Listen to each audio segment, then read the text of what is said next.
Ay, ay, ay. Wow. Benefit. Okay. I don't believe it.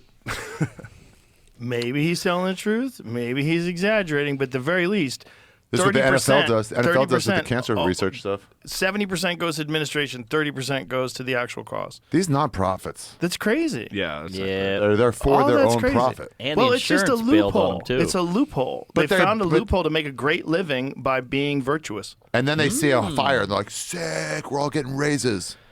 But all we're saying, Jamie, is that this guy is saying that 70% traditionally goes to administrative costs, 30% goes to the actual problem. Right, that's for all But charities. right, that is for all charities, for a lot of charities, but not Doctors Without Borders, which is one of the things that he brought up. He just picked one though. Right, He's but he- comparing you with this stuff to just like I'll pick a charity, and this he picked probably one of the worst ones. You know, we've gone over the charity stuff many times. There's Right. good and bad charities. There's good and bad charities. But the point is that this $100 million you're saying was distributed to a bunch of different places, not just Pacific Palisades. Looking into it, too, 100 million was a number that got used in advertising to make everything look big and look good.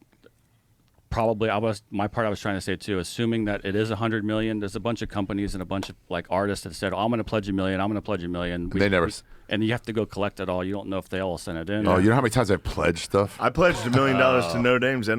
I haven't done one single